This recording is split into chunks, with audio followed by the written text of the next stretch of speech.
Fui a un viaje de trabajo y cuando regresé, encontré mi casa alquilada. El dinero será para la boda de tu hermana, dijo mi padre mientras mamá asentía. Tú puedes alquilar una habitación por ahora, así que les entregué una carpeta y cuando la abrieron, sus rostros palidecieron. Me llamo Alonso, y si me hubieras preguntado hace 6 meses qué era lo que más valoraba en la vida, te habría dicho sin dudar, mi casa.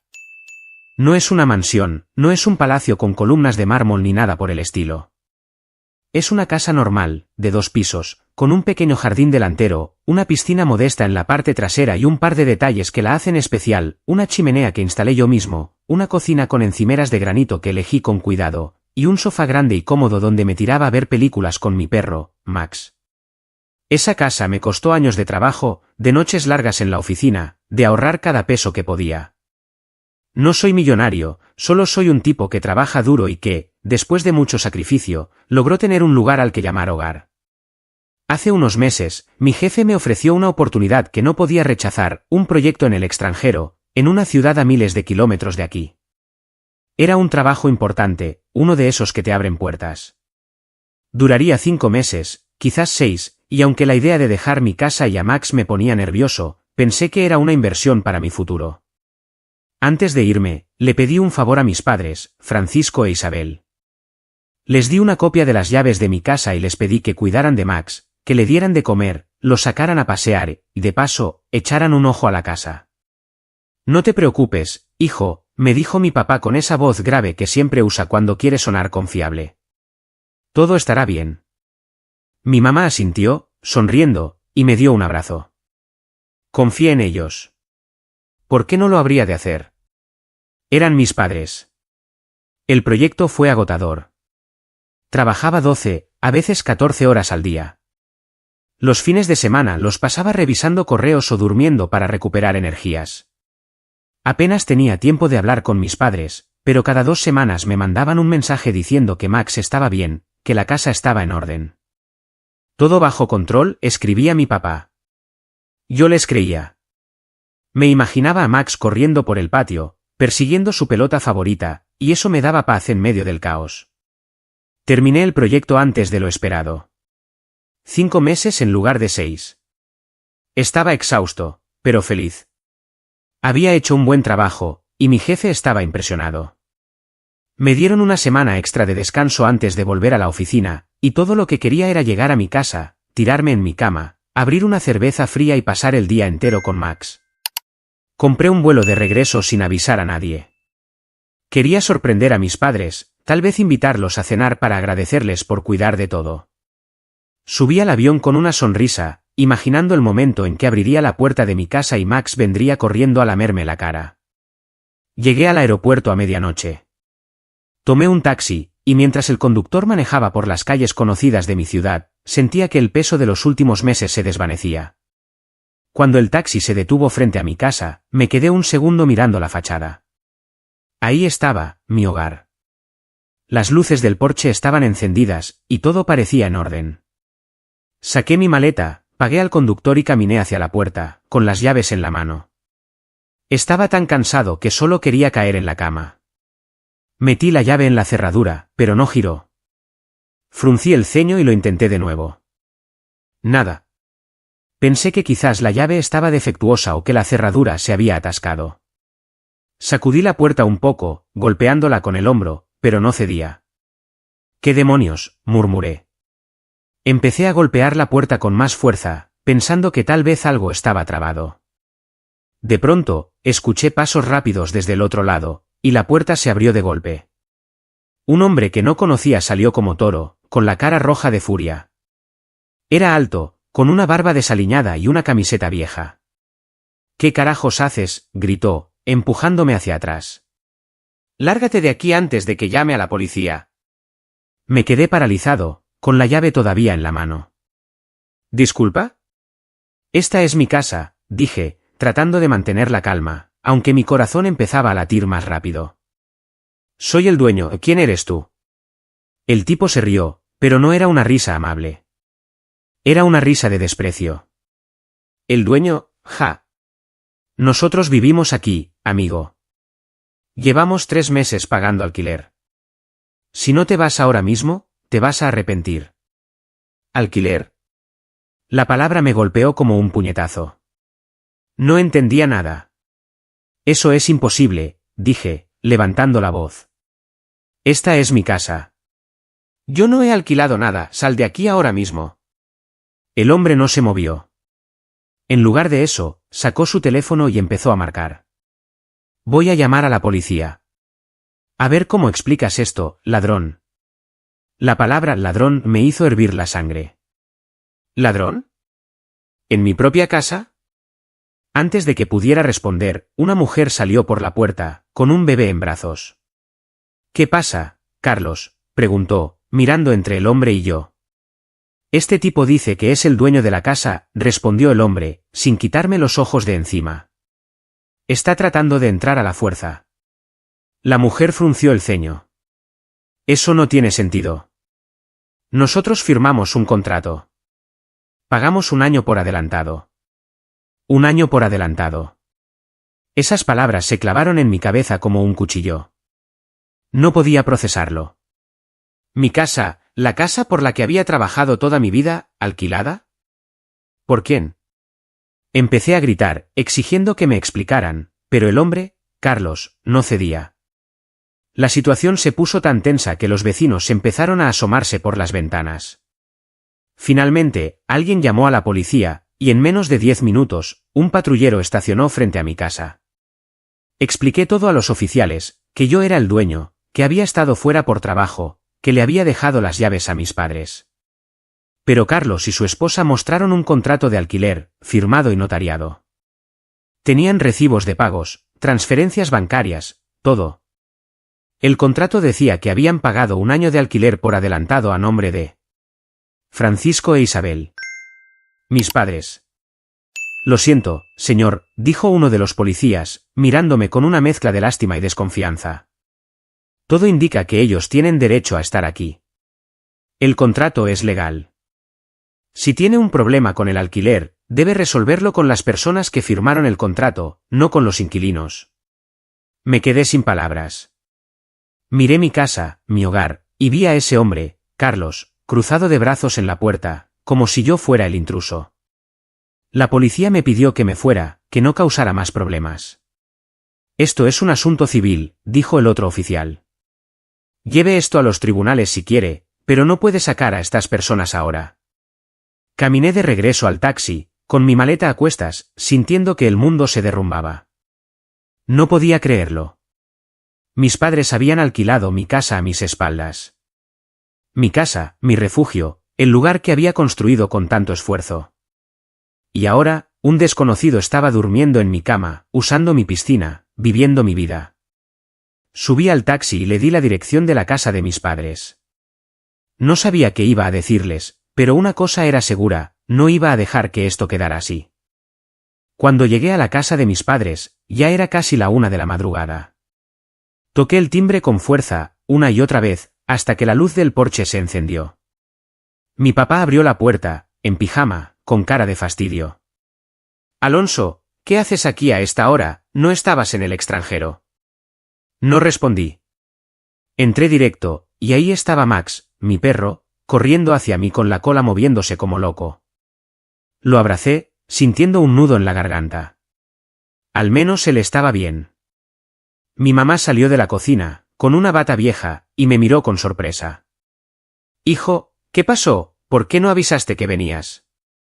¿Por qué alquilaste mi casa? Solté, sin rodeos. Mi voz temblaba de rabia. ¿Cómo se atreven a hacer algo así sin mi permiso? Se hizo un silencio pesado. Mi papá se rascó la nuca, mirando al suelo. Mi mamá se cruzó de brazos, como si estuviera a punto de darme un sermón. No es para tanto, Alonso, dijo mi papá finalmente, con un tono que me dio ganas de golpearlo. Necesitábamos el dinero. Es para la boda de Alejandra. Ya sabes cuánto significa esto para ella. ¿La boda de Alejandra? Mi hermana menor, la niña mimada de la familia, siempre había sido el centro de atención. Pero esto era demasiado. Y por eso alquilaste mi casa, sin decirme nada, es mi casa, papá, no es tuya para que hagas lo que quieras. Mi mamá intervino, con esa voz suave que usa cuando quiere calmar las cosas, pero que en ese momento solo me hizo enojar más. Hijo, no seas egoísta. Es solo por un año. Puedes alquilar una habitación mientras tanto. ¿No es el fin del mundo, alquilar una habitación? ¿En serio? Yo, que había trabajado toda mi vida para tener mi propio espacio, tenía que vivir como estudiante universitario porque ellos decidieron gastarse mi dinero en la boda de mi hermana. Antes de que pudiera responder, Alejandra bajó las escaleras, en pijama, con una sonrisa que me dio náuseas. Oye, cálmate, Alonso, dijo, como si estuviera hablando con un niño. Aquí está tu invitación para la boda. Agradece que te voy a invitar, porque con ese humor, preferiría no hacerlo. No pude más. Agarré mi maleta, le puse la correa a Max y salí de ahí sin decir una palabra. No iba a discutir con ellos. No en ese momento. Pero mientras caminaba por la calle, con Max a mi lado, supe exactamente qué iba a hacer. No iba a dejar que me pisotearan. No iba a permitir que se salieran con la suya. Esa misma noche, me quedé en un hotel barato. No dormí. Pasé horas pensando, planeando. Al otro día temprano, llamé a mi abogado y le conté todo, el viaje de trabajo, las llaves que le dejé a mis padres, el inquilino en mi casa, el contrato de alquiler, la actitud descarada de mi familia. Alonso, esto es serio, me dijo, podemos armar un caso, pero necesitamos evidencia sólida. ¿Puedes conseguir una copia del contrato de alquiler? También sería útil tener cualquier comunicación con tus padres donde mencionen la casa o el dinero. Reúnete conmigo mañana a las 10 en mi oficina. Trae todo lo que tengas. Le respondí que estaría ahí y me puse a trabajar. Lo primero era hablar con Carlos, el inquilino. No me caía bien, pero él tenía información que yo necesitaba. Me vestí, le di de comer a Max y lo dejé en la habitación del hotel con un juguete para que no se aburriera. Luego tomé un taxi de vuelta a mi casa. Sí, mi casa. Aunque tuviera a un extraño viviendo en ella, seguía siendo mía, y nadie iba a hacerme sentir lo contrario. Cuando llegué, toqué el timbre con más calma que la noche anterior. No quería otra pelea, solo quería hablar. La puerta se abrió, y ahí estaba Carlos, todavía con esa cara de mala leche. ¿Qué quieres ahora?, gruñó, cruzándose de brazos.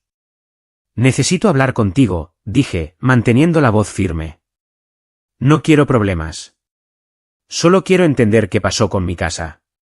Carlos me miró como si estuviera evaluando si valía la pena hablar conmigo. Finalmente, suspiró y abrió la puerta un poco más. Pasa, pero no hagas ruido. Mi hijo está durmiendo. Entré, y fue como recibir un golpe en el pecho. Ahí estaba mi sala, mi sofá, mi mesa de café, pero todo se sentía mal. Había juguetes tirados por el suelo, una manta que no reconocía sobre el sofá, y un olor a comida que no era el mío. Era mi casa, pero no lo era. Me tragué la rabia y me senté en una silla. Explícame cómo terminaste aquí, le dije a Carlos, directo al grano. Él se sentó frente a mí, todavía con los brazos cruzados. No hay mucho que explicar. Vi un anuncio en internet hace 3 meses. Casa en alquiler, buen precio. Contrato de 1 año. Hablé con un tipo, Francisco, dijo que era el dueño. Firmamos el contrato, pagamos el año por adelantado, y nos mudamos. Todo legal. Luego llegas tú anoche, diciendo que eres el dueño, y casi me das un infarto. Pensé que eras un loco tratando de entrar a robar. Escuchar el nombre de mi papá en su boca me hizo apretar los puños. Francisco no es el dueño. Yo soy el dueño. Esa casa es mía. Nunca autoricé a nadie para alquilarla. Carlos frunció el ceño. Mira, amigo, yo no sé qué pasa con tu familia, pero nosotros pagamos. Tengo el contrato, los recibos, todo. Si tienes un problema, resuélvelo con ellos, no con nosotros. Necesito ver el contrato, dije. Y cualquier prueba de los pagos que hiciste. No voy contra ti, pero necesito recuperar mi casa. Carlos dudó, pero al final fue a un cajón y sacó una carpeta. Aquí tienes. Esto es lo que firmamos. Y los comprobantes de las transferencias están en mi correo. Te los puedo imprimir si quieres. Hojeé el contrato. Era un documento estándar, pero ahí estaba la firma de mi papá, Francisco, como propietario. También había un número de cuenta bancaria a nombre de él y mi mamá, Isabel. Los pagos, según los recibos que Carlos me mostró, eran por un total de $12.000, $1.000 al mes por un año, pagados en una sola transferencia. Ese dinero estaba en alguna parte, y mis padres lo tenían. ¿Puedo quedarme con una copia de esto?, pregunté. Carlos se encogió de hombros. Saca una foto. Pero te lo digo de una vez, no nos vamos a ir. Pagamos por este lugar, y la policía ya dijo que tenemos derecho a quedarnos. No respondí. Saqué mi teléfono, tomé fotos de cada página del contrato y de los recibos. Luego le di las gracias, aunque me costó trabajo, y salí de ahí. Mientras caminaba hacia el taxi, sentía una mezcla de alivio y furia. Alivio porque ahora tenía algo concreto, pruebas que podía usar. Furia porque cada palabra en ese contrato era una puñalada más de mis padres. Volví a la oficina de Diego. Extendí las pruebas sobre su mesa y armamos una carpeta con más documentos para entregar a mis padres. Llegué a la casa de mis padres a media tarde. Max estaba conmigo, como siempre, con su correa en la mano. Toqué el timbre y esperé. Mi mamá abrió la puerta, con una expresión de fastidio que cambió a sorpresa cuando me vio. Alonso, ¿qué haces aquí?, dijo, ajustándose el delantal. Estamos ocupados con los detalles de la boda. No es un buen momento. No me voy a quedar mucho, respondí, con la voz fría. Solo vine a darles algo. Mi papá apareció en el pasillo, con una camisa arrugada y una cerveza en la mano, como si el mundo entero le perteneciera. ¿Qué quieres ahora, Alonso? ¿Otra vez con tus quejas? No respondí. En lugar de eso, saqué la carpeta de mi mochila y se la extendí. Ábranla, dije, mirándolos a los ojos. Mi mamá frunció el ceño, pero tomó la carpeta. Mi papá se acercó, todavía con esa actitud de esto no es gran cosa. Los dos se sentaron en el sofá de la sala, y yo me quedé de pie, con Max a mi lado, observando cada movimiento. Cuando abrieron la carpeta y empezaron a leer, sus rostros cambiaron. Primero fue confusión, luego incredulidad, y finalmente algo que nunca había visto en ellos, miedo. La carpeta contenía unos documentos, en donde Alonso exigía la entrega inmediata del dinero recibido hasta la fecha, exigía la finalización inmediata del alquiler, dejaba constancia de que no dio autorización para alquilar la propiedad, y advertía que, de no resolverse de forma inmediata, procedería legalmente contra ellos. Junto a esto, estaban pruebas como extractos bancarios de los inquilinos, mostrando depósitos de renta a la cuenta de sus padres, también incluía fotos del inquilino habitando la casa, copia del contrato de alquiler que le dio el inquilino, y finalmente, decía que tenían 5 días para resolver, o procedería legalmente contra ellos. Mi papá fue el primero en hablar, con la voz temblorosa. ¿Qué es esto, Alonso? ¿Nos estás demandando, a tus propios padres? No los estoy demandando, dije, cruzándome de brazos. Todavía. Pero si no me devuelven el dinero y terminan el alquiler en 5 días, lo haré. Todo está ahí. Las pruebas de que alquilaste mi casa sin mi permiso, los pagos que recibiste, el contrato falso. Si no cumplen, esto va a un juzgado, y no creo que quieran eso. Mi mamá dejó caer la carpeta sobre la mesa, con las manos temblando. Hijo, no puedes hacer esto. El dinero, ya no lo tenemos. Lo usamos para la boda de Alejandra. El salón, el catering, el vestido, todo está pagado. Ese no es mi problema, dije, sintiendo una calma fría que me sorprendió. Ustedes tomaron mi dinero, mi casa, mi hogar. Ahora me lo devuelven, o enfrentan las consecuencias. En ese momento, Alejandra bajó las escaleras, con un vestido de novia a medio probar, con alfileres todavía puestos. ¿Qué pasa aquí?, preguntó, mirando la escena. Cuando vio la carpeta, su sonrisa se desvaneció. ¿Qué es eso? Es el fin de tus planes si no me devuelven lo que es mío, dije, mirándola directamente. Ustedes gastaron $12.000 que no les pertenecían. Páguenlos, o esto se pone feo. Alejandra se rió, pero era una risa nerviosa, no la burlona de antes. Estás loco, vas a arruinar mi boda por una estúpida casa, eres un egoísta. No, Alejandra, dije, dando un paso hacia ella. Ustedes son los egoístas. Tomaron lo que era mío y lo usaron para tus caprichos. Ahora asuman las consecuencias. Salí de la casa sin decir más, con Max trotando a mi lado. Mientras caminaba por la calle, sentía el corazón latiendo fuerte, pero no era de miedo. Era de poder. Por primera vez, sentía que tenía el control. 2 días después, recibí una llamada de mi mamá. Su voz era diferente, rota, como si hubiera estado llorando. Alonso, por favor, hablemos. No podemos devolverte el dinero ahora. Todo está gastado. Pero después de la boda, en 1 mes, te lo pagaremos. No le arruines esto a tu hermana. Me reí, aunque no había nada de divertido en la situación. No, mamá. No hay más tiempo. Les di 5 días. Ahora les quedan 3. Si no cumplen, mi abogado se encarga. Alonso, por favor, suplicó. Somos tu familia.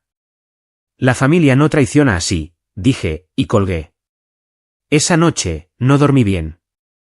Una parte de mí quería creer que recapacitarían, que encontrarían una forma de arreglar esto.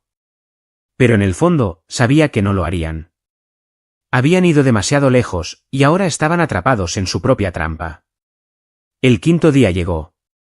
Me desperté temprano, me puse una camisa limpia y tomé un taxi a la casa de mis padres. No sabía qué esperar.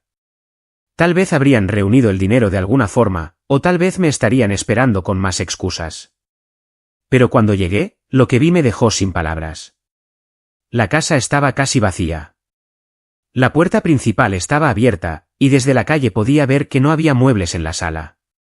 Ni el sofá grande donde mi papá veía fútbol, ni la mesa del comedor, ni el televisor de pantalla plana que tanto presumían. Entré, con Max a mi lado, y el silencio era ensordecedor. En la cocina, solo quedaba una silla vieja, de esas que nadie usa. Subí las escaleras, y las habitaciones estaban igual, los colchones habían desaparecido, los armarios estaban vacíos, incluso las cortinas habían sido arrancadas. Encontré a mis padres en el patio trasero, sentados en el suelo, con cara de derrota. Alejandra estaba ahí también, con los ojos rojos de tanto llorar. Frente a ellos, había una bolsa de plástico con fajos de billetes. Mi papá me miró, pero no había desafío en sus ojos, solo cansancio. Aquí tienes tu maldito dinero, dijo, empujando la bolsa hacia mí. Tómalo y vete. Conté los billetes. Eran $12.000, exactos. ¿Cómo lo consiguieron?, pregunté, aunque ya podía imaginarlo. Vendimos todo, dijo mi mamá, con la voz quebrada. El carro, los muebles, el televisor, todo. El vestido de Alejandra lo vendimos por la mitad del precio para recuperar el dinero rápido. El salón y el catering no nos devolvieron nada, así que tuvimos que vender lo que quedaba. ¿Estás feliz ahora? Recogí la bolsa con el dinero y me di la vuelta. Alejandra me gritó mientras me iba. Eres un envidioso, nos arruinaste todo por tu estúpida casa. No me detuve. Salí de ahí con Max, y mientras caminaba por la calle, sentí algo que no había sentido en días, alivio. El proceso de recuperar mi casa no fue tan sencillo como esperaba. Fui a hablar con Carlos y su esposa esa misma tarde. Les expliqué la situación, les mostré la carta que mis padres habían firmado, terminando el contrato. No estaban felices, y no los culpo. Habían pagado por 1 año, y ahora tenían que mudarse. Les devolví $9,000 de los $12,000, que correspondían a los 9 meses que no usarían. También tuve que pagar una multa de $1,500 por incumplimiento de contrato, porque el documento que mis padres firmaron no era del todo claro. Gasté casi todo el dinero que me habían dado, pero valió la pena. Carlos y su familia se mudaron a la semana siguiente. Cuando entré a mi casa, sentí una mezcla de alegría y tristeza. Estaba de vuelta, pero no estaba intacta. La cama tenía manchas, el sofá estaba desgastado, y la piscina tenía una capa de suciedad que tardaría días en limpiar. Pero era mía. Max corrió por el patio, persiguiendo su pelota favorita, y por primera vez en semanas, sonreí de verdad. Pasé los días siguientes arreglando la casa. Pinté las paredes, limpié la piscina, compré un colchón nuevo. Cada pequeño cambio era como recuperar una parte de mí mismo. No era solo una casa, era mi hogar, el lugar que había construido con mi esfuerzo, y nadie me lo iba a quitar otra vez. Una semana después, recibí un mensaje de mi tía Clara, la hermana de mi mamá. Me contó que Alejandra se había casado, pero no en el salón lujoso que habían planeado. Lo hicieron en el patio de su casa, con una ceremonia sencilla, sin catering ni vestido caro. Fue bonito, a su manera, escribió Clara. Pero tus padres están destrozados. No tienen nada. Alonso, ¿no crees que fuiste muy duro? No respondí. No porque no me importara, sino porque no tenía nada que decir. Mis padres y Alejandra habían tomado sus decisiones, y yo había tomado las mías. No sentía culpa, pero tampoco alegría. Solo sentía paz. Nunca volví a hablar con ellos. No fui a la boda, no contesté sus llamadas, no respondí sus mensajes. Enterré esa parte de mi vida y seguí adelante. Max y yo volvimos a nuestra rutina, noches de películas en el sofá, paseos por el parque, tardes en la piscina. Mi casa no estaba perfecta, pero era mía, y eso era suficiente. A veces, cuando estoy sentado en el patio, con Max a mi lado, pienso en lo que pasó. No me arrepiento de nada. Hice lo que tenía que hacer para proteger lo que era mío. Y si alguien me pregunta si valió la pena, solo miro mi casa, mi hogar, y sé que la respuesta es sí. Suscríbete para más historias diarias.